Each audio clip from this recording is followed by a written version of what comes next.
الحمد لله نحمده ونستعينه ونستغفره ونؤمن به ونتوكل عليه ونعوذ بالله من شرور أنفسنا ومن سيئات أعمالنا من يهده الله فلا مضل له ومن يضلله فلا هادي له ونشهد أن لا إله إلا الله وحده لا شريك له ونشهد أن سيدنا ومولانا محمدا عبده ورسوله وصلى الله تعالى على خير خلقه محمد وآله وصحبه أجمعين أما بعد قال الله تبارك وتعالى في القرآن المجيد والفرقان الحميد أعوذ بالله من الشيطان الرجيم بسم الله الرحمن الرحيم الف لام را کتاب انزلناه الیک لتخرج الناس من الظلمات الى النور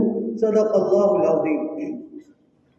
میرے دینی اور ایمانی بھائیوں اور میرے ساتھیوں، اللہ تبارک و تعالیٰ نے ہم سب کو ایک عالمی ہماگی اور زبردست دین اسلام کی نعمت سے نوازا ہے، اور اس نے جو دین ہمیں عطا فرمایا اس کا عنوان ہی الاسلام کے نام پر طے پایا۔ فرمایا ان الدین عند اللہ الاسلام، کہ اللہ کے نزدیک محبوب ترین اگر کوئی شے، اگر کوئی مذہب، کوئی مسلک ہو سکتا ہے تو صرف وہ الاسلام۔ ایک اور جگہ فرمایا وَمَن يَبْتَغِ غَيْرَ الْإِسْلَامِ دِينًا فَلَن يُقْبَلَ مِنْهُ، کہ جو کوئی بھی دین کو لے کر آئے گا ہمارے پاس، کسی کا دین بھی قبول نہیں کیا جائے گا سوائے الاسلام کے۔ تو جو عنوان دے پایا وہ صرف الاسلام، عنوان صرف الاسلام رہے گا، اسی سے مسلم۔ بہرحال اللہ نے ہمیں اتنی زبردست عالمی اور ہماگیر دین متین سے نوازا، اور اس پر وعدے بھی فرمائے، اور کامیابی اور کامرانی کے بہت ساری بشارتیں بھی قرآن پاک میں بیان کی۔ پچھلے ہفتے میں نے قرآن پاک کے موضوع پر تقریر کی تھی، اور میں نے کہا تھا کہ اگر دنیا میں ابھی اگر انقلاب برپا کیا جا سکتا ہے تو صرف وہ قرآن پاک ہے۔ قرآن پاک ہی کے ذریعے اس دنیا میں اور اس جاہلیت اور دجالی اور شیطانی اور ابلیسی دور میں قرآن پاک کے ذریعے ہی انقلاب برپا کیا جا سکتا ہے۔ اس لیے اگر ہم حضور پاک علیہ السلام کی سیرت مبارکہ اور پوری ہسٹری، پوری تاریخ، پوری جغرافیہ اگر اٹھا کر دیکھیں تو اگر کہیں پر بھی انقلاب برپا ہوا ہے اور کہیں پر بھی جو ایک زبردست نمایاں کارنامہ کسی نے انجام دیا ہے تو صرف وہ قرآن پاک کے ذریعے ہی ہوا ہے۔ تو اگر آج بھی اگر ہم یہ چاہتے ہیں کہ اس دور میں بھی انقلاب برپا کیا جائے اور لوگوں کے ذہنوں میں اس دین اسلام کی افادیت اور اس کی محبت کو ایسا چسپا کر دیا جائے اور ان کے ذہنوں میں ایسا بٹھا دیا جائے کہ وہ اسی اسلام کو ایک سچا مذہب اور سچے دین کے طور پر سمجھے اور مانے۔ قرآن پاک نے فرمایا بسم اللہ الرحمن الرحیم الف لام را کتاب انزلناه الیک لتخرج الناس من الظلمات الى النور، کہ محمد صلی اللہ علیہ وسلم ہم نے آپ کو جو کتاب عطا کی ہے وہ کتاب اس لیے عطا کی ہے لتخرج الناس من الظلمات الى النور، تاکہ آپ اس قرآن پاک کے ذریعے لوگوں کو تاریکیوں سے نکال کر روشنی میں لائے۔ یہ اس لیے یہ قرآن پاک کو نازل کیا گیا ہے۔ تو اسی طرح اور حضور پاک علیہ السلام نے چاہے مکی دور ہو، مدنی دور ہو، جو بھی آپ نے کارنامہ انجام دیا، دعوت دی اور لوگ ٹوٹ کر اور متاثر ہو کر اسلام میں داخل ہوئے، تو یہی قرآن پاک تھا۔ حضرت عمر بن خطاب کے بارے میں آتا ہے کہ وہ حضور پاک علیہ السلام کو نعوذ باللہ قتل کرنے اور ختم کرنے کے لیے روانہ ہو رہے گھر سے، لیکن راستے میں کسی صحابی رسول نے بتلایا کہاں جا رہے؟ تو کہہ رہے کہ نعوذ باللہ محمد کو ختم کرنے جا رہا ہوں، اس کو قتل کرنے جا رہا ہوں، شہید کرنے جا رہا ہوں۔ تو صحابی رسول نے کہا کہ عمر پہلے اپنے گھر کی خبر لو، پھر محمد کی خبر لینا۔ تو وہ جاتے اپنی بہن کے گھر، اور اپنے بہنوئی کے گھر جب پہنچتے تو دیکھتے وہ قرآن پاک کو سیکھ رہے ہیں اور اس کی تلاوت کر رہے ہیں۔ اور جب پورا تفصیل کے ساتھ جو واقعہ ہے، بہرحال آخر میں حضرت عمر ابن خطاب کے ہاتھ میں وہ مصحف، وہ کچھ کاغذات جس میں قرآن پاک کی کچھ آیتیں لکھی ہوئی تھی، وہ جب پڑھتے ہیں، ہاتھ میں لیتے ہیں، تو ان کی آنکھوں سے آنسو جاری ہو جاتے ہیں اور وہ متاثر ہو کر دائرہ اسلام میں داخل ہو جاتے ہیں۔ اسی طرح سینکڑوں واقعات ہیں، اور ان اصحاب رسول کا واقعہ نہیں جو بالکل غریبی میں تھے، یتیم تھے، جن کو مارا جاتا تھا، پیٹا جاتا تھا، بلکہ وہ جو سرگنا تھے، جو اپنے اپنے قبیلوں کے سردار تھے، جن کے پاس عہدے تھے، جن کے پاس دنیا کے سارے وسائل تھے، وہ لوگ بھی قرآن پاک کو سن کر، جو بڑے بڑے شعراء تھے، ان کی شاعری بھی قرآن پاک کے سامنے پھیکی پڑ گئی، اور انہوں نے بھی قرآن پاک کے سامنے سر تسلیم خم کر لیا۔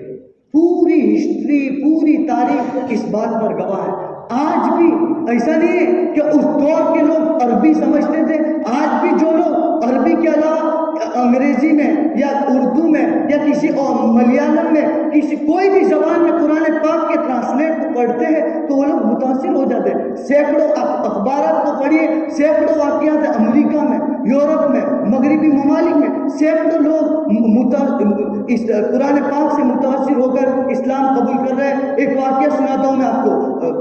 امریکی ایک یہودی جن کا نام تھا محمد اسد، امریکہ کے ماہر نفسیات میں سے تھے، وہ اور ان کی اہلیہ دونوں ماہر نفسیات میں سے تھے۔ امریکہ کے سابق یہودی تھے، وہ ایک مرتبہ ٹرین میں سفر کر رہے تھے، فرسٹ اے سی میں، پوری ایئر کنڈیشن کے ساتھ سفر ہو رہا تھا۔ وہ بھی ماہر نفسیات کے ماہر تھے، اور ان کے اہلیہ محترمہ بھی ماہر نفسیات کی ماہر تھی۔ دونوں میاں بیوی آپس میں گفتگو کر رہے ہیں۔ جناب محمد اسد صاحب اپنی اہلیہ سے کہتے ہیں کہ سارے وسائل اور ساری خوشیوں کے سامان مہیا ہونے کے باوجود، اور لوگوں کے پاس دولت ہے، مال ہے، عزت ہے، شہرت ہے، سب کچھ ہے، اس کے باوجود میں لوگوں کے چہروں پر اداسی دیکھ رہا ہوں۔ کیا وجہ ہے کہ میں لوگوں کے چہروں پر اداسی دیکھ رہا ہوں؟ تو ان کی اہلیہ بھی حامی بھرتی ہے کہ ہاں میں بھی دیکھ رہا ہوں کہ جو حقیقی خوشی انسان کو ملنی چاہیے وہ خوشی نہیں ہے، بظاہر خوش نظر آ رہا ہے، لیکن اگر صحیح معنی میں دیکھا جائے تو وہ اندر سے زخمی ہے، ان کا دل مضطرب ہے، وہ کسی حقیقی چیز سے محروم ہے۔ تو یہی جب بہرحال یہ گفتگو ہوئی، جب سفر کے بعد جناب محمد اسد صاحب جو سابق یہودی تھے گھر پہنچتے ہیں، وہ قرآن پاک کا مطالعہ بھی کرتے تھے جو انگلش زبان میں ٹرانسلیٹ میں تھا قرآن پاک۔ تو اتفاق ایسا ہوا کہ گھر میں گیا، قرآن پاک کھولا تو وہ سورت نکل آئی، بسم اللہ الرحمن الرحیم، الہاکم التکاثر حتی زرتم المقابر۔